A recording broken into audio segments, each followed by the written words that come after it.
প্রিয় ভাই আমার, যদি তুমি ইতোমধ্যে বিবাহিত হয়ে থাকো তবে এই নাসিহা তোমার দাম্পত্য জীবনের জন্য একটি পরীক্ষিত ও কার্যকরী প্রেসক্রিপশন। আর যদি বিয়ে করার পরিকল্পনা করে থাকো তবে তোমার সুখী দাম্পত্য জীবনের জন্য এই নাসিহা হতে পারে এক বাস্তবমুখী গাইডলাইন। আমরা প্রায়শই দেখে থাকি নারী ও পুরুষের দাম্পত্য ভুবনে ভালোবাসার মানুষটিকে আর ভালো লাগছে না। দিনের পর দিন একই সাথে, একই ছাদের নিচে, একই রুমে, একই বিছানায় থাকার পরও সবচেয়ে কাছের মানুষটির প্রতি ভালোবাসা, হৃদ্রতা বাড়ার পরিবর্তে তাদের সম্পর্কের মাঝে বিরক্তিবোধ চলে আসে। তাদের দাম্পত্য জীবন হয়ে ওঠে একঘেয়ে আর অশান্তিময়। ফলে সঙ্গীর সঙ্গে ক্রমশ মানসিক দূরত্ব বৃদ্ধি পায়।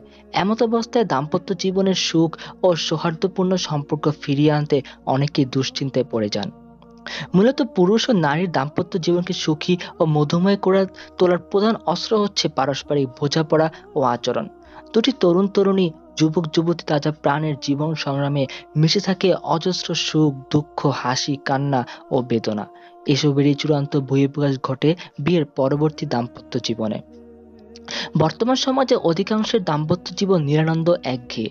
প্রকৃত দিনী দাম্পত্য শিক্ষার অভাবে সংসার আজ অপ্রীতি ও নানা মনোমালিন্যের কেন্দ্রে পরিণত হয়েছে। আর দাম্পত্য জীবন সুখময় করে তোলার উপায় না জানার জন্য বহু দম্পতি দাম্পত্য জীবনে সুখী হতে পারছেন না। এজন্য পৃথিবীর বুকে সুখী দাম্পত্য সংখ্যা দিন দিন কমে আসছে। ফলে মানুষের মাঝে ক্রমশ বিয়ে ভীতির পাশাপাশি বিয়েতে আগ্রহের অভাব বড় স্পষ্ট হয়ে দেখা দিচ্ছে।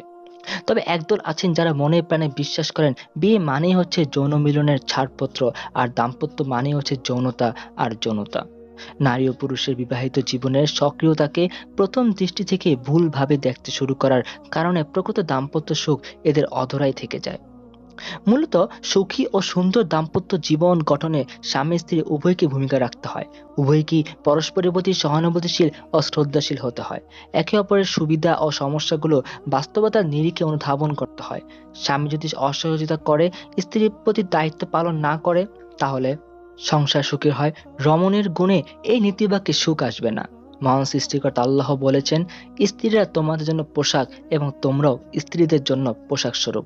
অর্থাৎ মহান সৃষ্টিকর্তা স্পষ্টভাবে ইঙ্গিত করেছেন যে সুখময় দাম্পত্য জীবন গঠনে উভয়ের ভূমিকা ও দায়িত্ব সমান গুরুত্বপূর্ণ। অপর এক আয়াত আল্লাহ তাআলা বলেছেন, স্বামীর যেমন স্ত্রী থেকে ভালো ব্যবহার পাওয়ার অধিকার আছে, তেমনি স্ত্রীর অধিকার আছে স্বামীর থেকে ভালো ব্যবহার পাওয়ার। এই আয়াতেও সদাচরণের আদেশ উভয়কে সমানভাবে করা হয়েছে। তবে সূরা নিসার 19 নম্বর আয়াতে বেশিরভাবে শুধু স্বামীকে আদেশ করা হয়েছে, তোমার স্ত্রীর সঙ্গে ভালো ব্যবহার করো। অর্থাৎ এই আয়াতে ইঙ্গিত করা হয়েছে যে সংসারের মিল, মহাব্বত, সুখ শান্তি ধরে রাখার পেছনে স্বামীর আচরণ ও ভূমিকাটাই মুখ্য।